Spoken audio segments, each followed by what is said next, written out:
Hi again, Panther fans, and welcome to the Panther Insider Podcast driven by Ford. This is Dave Cohen, the radio voice of the Panthers. On this latest show, we go inside Georgia State basketball with head coach Jonas Hayes. This week, we're recapping the Panthers' recent homestand against the top two teams in the Sun Belt Conference, Appalachian State and the Troy Trojans. Georgia State unfortunately dropped both games, 81-71 to the first-place Mountaineers, followed by a close 78-74 loss to the Trojans. So Georgia State now getting ready to head back on the road, sporting a 9-13 overall record, 4-7 in the Sun Belt Conference. Again, coming up this week, the Panthers will play Wednesday night at the world-famous Cajun Dome in Lafayette, Louisiana. They're going to take on, tied for third place, Louisiana Lafayette, and then the Panthers will come back Saturday to take on Miami of Ohio in the Sun Belt MAC Challenge. This is the home game of the Sun Belt MAC Challenge, and we'll talk to Coach Hayes about that coming up in our second segment. Basketball tickets available by calling the GSU ticket office, 404-413-4020. You can also purchase tickets online at georgiastatesports.com. As always, if you have missed any of our previous Panther Insider podcasts, they're all available on the Apple Archives page. You can access that online, also at georgiastatesports.com. Again, we're talking Georgia State basketball in this latest Panther Insider podcast. Right now, let's welcome head coach Jonas Hayes to the Panther radio microphones. And, Coach, great to connect again. Couple of tough losses at home. Just our luck that we get the number one team, the number two team, and the now tied for number three team coming off a four-game homestand. Yeah, Dave, thanks for having me again. That's we feel disappointed that we dropped those games at home, but you know what, basketball is fun in the way, and I know you've heard me say this many times before, that this is just another opportunity we have on Wednesday night against Louisiana to kind of get this thing straight, and our guys are working their tails off again. We haven't seen the results on the floor just yet, but we're still at it. That's the thing about coaching college basketball, really any sport at any level, but in this case, obviously college basketball. As you and I have talked about, there's the physical part and then there's the mental challenge.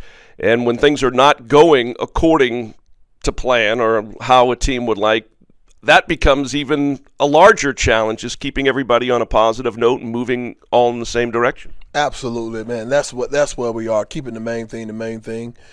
Keeping our spirits high, keeping our confidence high is going to be key, and just having carryover. And that's where we are. And I will never lose confidence in my group, in my locker room. But we are under construction, so pardon our progress, but we are under construction. We will be that program. And, someday, hopefully sooner than later, you're going to look back at what this team is going through right now. And it's become a cliche. It's a learning experience. But truth be told, it is a learning experience. I mean, nobody wins every single game. Nobody loses every single game. And it's a process. And what this team's going through right now, remember, we've lost, 6 straight ball games. Part of that, the Panthers had won 5 of 6. So, it's kind of been a roller coaster. And I told our guys today that if we keep at it, if we keep bringing our love of the game and love of each other, a love of attention to detail and our competitive spirit, these tables going to turn, and they can turn suddenly. And so we got to keep showing up, keep applying the same type of enthusiasm and the thoughtfulness and the attention to detail as we've had. And you start having carryover. That's how you change the results. But it can change on a dime. These tables going to turn. They can turn suddenly. All right, as you mentioned, the Panthers are going to play at Louisiana on Wednesday night. We'll talk a little bit more in depth about the Ragin' Cajuns coming up in our second segment. Time now to recap our most recent couple of games at the GSU Convocation Center. First of all, it was nice to unpack the bags and be at home for a couple of games. It feels like this team has been in just about every airport you could possibly be in. But last Thursday night, Appalachian State comes in, number one team. As you and I talked last week, what a great opportunity presented by bringing in the number one and number two teams, and it ended up being an 81-71 loss in a game that was tied at 30 at half. Yeah, our guys competed. That game was a tale of two halves. We lost our attention to detail in the second half, and it's becoming a trend that in the second half our connectivity is nowhere near the same. Where in the front of the bench we can kind of help those defensive defensive possessions. And a piece that we have to grow up on is when you're away from our bench, the five that's on the court has to be super connected, super talkative on the court, talking to one another, and that's a level that we have to get to. In addition to finishing possessions, our defensive rebounding has taken a hit here, and that's one of the things we were really good at. We just got to get back to what we were doing well early, especially on that end of the ball. And I have faith that our guys are going to get there. A little bit different type game than we saw when we played them a few weeks ago up in Boone, where their post players really hurt us. And in this game in particular, the Justin Abson kid really hurt us. He had a whale of a game, Coach. 15 points, 16 rebounds, 7 blocked shots. He only missed 1 shot. He was 6 of 7 from the floor. Yeah, so for him, you can't go in and challenging that big guy. He's top 5 in the country in block shots. And he does a really, really good job of baiting you to get into the paint, and he's throwing it to the 15th row. And so we didn't do a good job. When you had seven, block attempts, those are huge game-changing plays, and we just laid it out there for them. But on the defensive end, we just didn't have the connectivity in the second half that we had in the first half. And finishing possessions, again, is an issue for us right now. Trayvon Spillers had done damage in the first meeting up in Boone, and so I was a little, quote-unquote, from a basketball standpoint, concerned about, how he would play. He really wasn't as much of a factor, and neither was Terrence Harcum in the first half. Harcum only had 2 points. He had a 20-point second half. I mean, he hit just about everything that he shot. He got everything he wanted. We just didn't apply the resistance required to slow down a player, I think, of that caliber. And again, Coach Kearns does a great job. They're very intentional, very deliberate in what they're doing, and we just couldn't exceed or even match that level of physicality and intentness that they played with. For Georgia State, Lucas Taylor, 14 points, 8 rebounds, 2 steals. The points, he's averaging 14. Pretty good job, I guess, rebounding the ball. That's 8 rebounds, pretty high for him. Yeah, we've challenged him, the DeJuan, Lucas, Tenard. We've challenged all those guys to be better rebounders, especially on the defensive end. And we've got to continue to buy into the fact that we have to rebound by committee, and we got to resist the urge to try to go get an easy one when you don't have the ball. And you can't get there until you secure the basketball. And that's just a mental lapse that we've had. But it's a continuous. To err is human. All right, to make mistakes is human, but to continue to make the same ones over and over again, that's we're talking about a different thing then. And so we've got to get that corrected. Jaden Turner against Appalachian State, 13 points, 8 rebounds. He's one of the better rebounders in the Sun Belt Conference. He had a couple of steals, also had 2 blocks. Jaden, no matter what kind of game it is, and you've said this time and again, just seems to be all over the stat sheet when they hand it to you at the end of the game. Did want to ask you about Leslie and Carriwam. I thought he had a really good game. 13 points, 8 rebounds. 5 of those 8 were on the offensive boards, and we talk about the fact that we give up offensive rebounds in that game. Leslie was crashing them on the offensive end for us. I tell you what, Jaden and Leslie, they are battling their tails off, and when you throw in Ed, he's battling. And a lot of times when you look at a team getting out-rebounded, quite naturally everybody's impulse is to look at the front court. They're not doing their job. We have front court guys, albeit a little bit small, undersized a little bit, but that hadn't kept them, Leslie and Jaden, from being productive in their own right. But when you talk about rebound, that is a collective effort on our end that we're not getting covered, and we're going to get that corrected. But those guys are some warriors, man. I absolutely love everything Leslie brings to the table, everything Jaden brings to the table. They are warriors. One thing I noticed, and not for long stretches, but you played Edward Namoko and Leslie and Carriwam together, which I would hope gives us a little bit more of a presence in the paint and maybe apt to give up less offensive rebounds. Yeah, that's exactly the thinking, to get just a little bit bigger. That'll help our rebounding efforts on the defensive end. But, yeah, that's an astute adjustment that you've noticed that we're going to try to go to if we have to. But we have got to understand the importance of finishing defensive possessions with a rebound before we get out in our Phoenix and carry on. But the offensive possession cannot and will not start until we get a defensive rebound. All right, well, played pretty good defense against the Mountaineers. They held them to 33% shooting in the first half. They ended up shooting 59% from the floor in the second half, and again, they ended up holding on and beating us by the final score of 81-71. Well, then you got Troy coming in this past Saturday, 78-74, the final score in that one. Troy gets out of Atlanta with a win. They've now won 4 straight, and this was a 3-point game at halftime. Georgia State trailed by 3, 36-33. Sometimes I feel, Dave, that we're so close while at the same time being far away. And that's just what that game felt like. And our guys really battled. I think they brought their competitive spirit. I thought we felt more cohesion in that game than we felt in probably about 2 weeks. And so we got to bottle that intention. We got to bottle that camaraderie. We got to bottle that attention to detail up.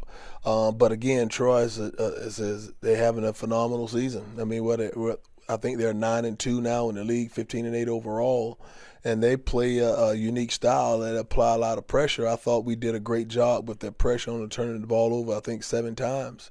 But again, we were just a day late and a dollar short on some of those rebounds, a lot of those rebounds, and it comes back down to we gave up 20 offensive rebounds. And the stat that really blows my mind when you're talking about possessions, they had 13 extra possessions. All right, because we gave up offensive rebounds and they scored 7. They got 17 second chance points. That is demoralizing, but that is devastating to your efforts to try to come out of that with a win. And anytime the game of basketball in college at whatever level, it's already hard to win, and the margin for error is so small. But when you playing a team that is situated like Troy, again, as we had the last 2 games prior to, the margin for error is it's even smaller, and we just got to get those things covered. And again, our guys in our locker room have really stayed the course, and we're looking for the results to change. But we'll do what we do program. We're going to continue to do what we do until our change comes. Yep, you mentioned the 20 offensive rebounds. I was going to bring that up, but you beat me to it. 42 points in the paint, by the way, so 42 of their 78 points coming in the paint. Lucas Taylor led Georgia State with 22. Jaden Turner had 15. Back in the day, I used to refer to certain players as ghost players. They were invisible until they weren't. And like Terrence Harkin was invisible in the first half until he wasn't in the second half. I gotta be honest, the Miles Rigsby kid had 2 points at halftime. He had 20.6 rebounds. He was invisible until he wasn't. Very, very impressed, and I don't mean to focus too much on our opposition, but very impressed with Rigsby, the type of player he is already in his freshman season. Yeah, he's a hell of a ball player. And that's another guy that had a career night. I don't know if actually that's his career night, but he had a hell of a game. He impacted the game. More importantly, Rigsby impacted winning, and so that's kudos to him. And I don't want to take anything away from Troy. They are a phenomenal team, but again, our attention to detail in certain spots in the game was really lacking, and really mostly for me.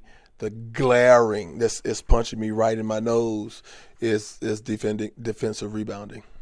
All right, well, let me put a positive spin on it then, because when we sat here and recorded last week, we were talking about what a great opportunity with the number 1 and the number 2 teams coming in, and we're in the middle of the pack right now. With the number 1 team, it was a 10-point game. We talked about it was tied at 30 at halftime, and it was a 4-point game against the number 2 team. My point is, it proves that there's not a whole lot from the top, let's just say, to the middle with regards to the ability to take down the top teams in the league. I mean, it's not like Appalachian State came in here and won by 25 points. It's not like Troy came in here and won by 20 or 25 points. Georgia State was right there. And that's what really gives me great confidence in what we're doing. And again, I don't want people to think we don't have a sense of desperation, a sense of urgency, because our urgency level is through the roof. But in certain things, when you're building culture and you're building attitudes and you're building a sense of belonging, that takes time. And again, pardon our progress. But we're getting there, and it gives me great confidence that if we just keep showing up, keep putting the same type of effort that we have into the details, into everything that you do, if how you do anything is how you do everything, we're going to get the result, and we're going to be that program that this institution deserves. All right, so Coach and I have broken down and recapped the two previous games, Appalachian State and Troy. Again, the Panthers are back on the road to Louisiana before coming home to face Miami of Ohio. We'll preview the next two games coming up following these words from Ford and Center Park Credit Union. Wherever you go this fall, greatness starts in a Ford SUV. That's because Ford Escape, Explorer, and the spirited Bronco Sport SUVs have the power, cargo space, and smart tech you need for tailgating on game day, camping under the stars, fall festivals, romantic dinner dates, concerts, antiquing, pumpkin picking, weekend getaways, school plays. For great offers on these versatile SUVs, see your local Ford dealer today. Greatness starts here. Center Park Credit Union, the official financial sponsor of GSU football, is proud to be a part of the Georgia State community and the Panther athletics program. Center Park provides members convenient financial services. In addition to online banking, mobile banking, and 7 Metro Atlanta branches, Center Park members have access to 5,000 co-op shared branches and 75,000 surcharge-free ATMs nationwide. To find a location near you, visit online at centerpark.org/contact, and that's park with a C. Not a member? Join today at centerpark.org. At Center Park, we help our members flourish. Back here in the Panther Insider Podcast, Dave Cohen talking Georgia State basketball as we go inside Georgia State basketball with head coach Jonas Hayes. We've talked about Appalachian State and we've talked about Troy. Another big game coming up this week on the road at Louisiana. We'll be at the Cajun Dome on Wednesday night, and they're going to take on the Ragin' Cajuns, who at this recording are 15-8, 8-3, tied for third place with James Madison in the latest Sun Belt Conference standings. And this has always been, for whatever reason, I don't want to call it a rivalry like the Georgia State-Georgia Southern game is, but there's always been some interesting blood between the Panthers and the Ragin' Cajuns over the years. And I think Ron Hunter told me one time it's because if you look back at the series between Georgia State and Louisiana, more often than not, it's a meaningful game when these two get together, whether it's a conference tournament game or a game late in the season for standings purposes, so on and so forth. Yeah, we're looking forward to these guys. It's always a challenge. They've been the standard bearer along with Georgia State over the last few years. I don't necessarily call it a rival. We got to do our part for us to get into a rival. We got to beat these jokers every now and again. But they're going to present unique challenges. They may have the very best player in the league in Kobe Julian playing for them. Then you got Themis folks. They have pieces again. It's going to provide another challenge for our guys. And at some point in time, our guys going to have to step up and stand that giant toe to toe. And we're going to have to go throw some blows with them. And that's not just Louisiana, just in general. And I feel good about our guys moving in that direction. Well, you mentioned Kobe Julian. He's been there a few years. He currently leads the Sun Belt in scoring at 18 points a game. You mentioned Themis Folks. And one guy you didn't mention is Joe Charles. Number 2 in the Sun Belt Conference in rebounding at about 10 boards a game. About 10, and he's shooting 37% from the three. And again, they're going to provide. They're shooting. I think they probably one of the top teams in our league, probably the top team in 3-point percentage. They're going to present a load of problems. They got a low post presence. They got a rebounding presence, and they have a three-point threat all over the floor. And again, the details matter. The details matter. And the devil's in the detail, and we're gonna have to get those things covered. But again, we've had a phenomenal prep again. But can we have carryover? That's the deal, and it's gonna end up boiling down to winning in the trenches. Over the years, the Cajun Dome has always been a tough place to play. Even going in there with the R.J. Hunters and the Ryan Harrells and the Manny Atkins, it's tough to get out of there with a win. Yeah, it's tough to win on the road. I don't care where. You could be going to Adamsville Recreation Center down the street and try to win on the road. It's going to be tough. And it's a heightened sense of urgency that you need on the road to get out of any place with a win. And that's what we're going to attempt to do again. Some teams, though, thrive being in that environment where it's us against everybody in the arena. Us against the world. It takes a different breed to kind of yearn for that environment, and we have a couple of guys that are budding into that mindset. All right, then the next time you're at the GSU Convocation Center, it's the second game in the MAC Sunbelt Challenge, the Sunbelt MAC Challenge. Earlier in the year, Georgia State played and won by 7 on the road at Western Michigan up in Kalamazoo. And this home game you draw Miami of Ohio. They're currently 11-11 and 5-5 in the MAC. Yeah, and they're well coached. I'm very familiar with the head coach. Worked together I worked for him at Xavier, and they're going to present some problems. That's a team and it's a program that's similarly situated with us, and I'm excited about that one as well. I hadn't done too much to get to that far down the line because Saturday to me is like 3 months away. But we'll be ready for it. Well, let me ask you, and we may have talked about this earlier, the Sunbelt MAC Challenge, do you like it? There's 2 games on your schedule. You don't got to worry about scheduling them. The Sunbelt's going to do the work for you. You just got to play whoever they deem that you're going to play. I really love what our league has done with creating this type of matchup and type of challenge. It gives us 2 quality games, and I think that the Sunbelt is. I thank the Sun Belt for putting us in that situation. It's really good for our league. All right, let me ask you about a couple of players. Jermaine Mann has been sidelined the last couple of games. What's his status? He's taken ill. We're just trying to take every precaution to make sure he's healthy, hydrated, and all, and just make sure we keep him not quarantined. Quarantine is a bad word, but just make sure that illness is just stays with the person. And DK, which I asked you about last week, is game in, game out. People ask me, when's the 7-footer going to get in the game? He's still day-to-day. There's a lot of moving parts with that one, but he's still day-to-day. All right, Coach, as always, appreciate it. We'll talk again next week, but let's get out of the Cajun Dome.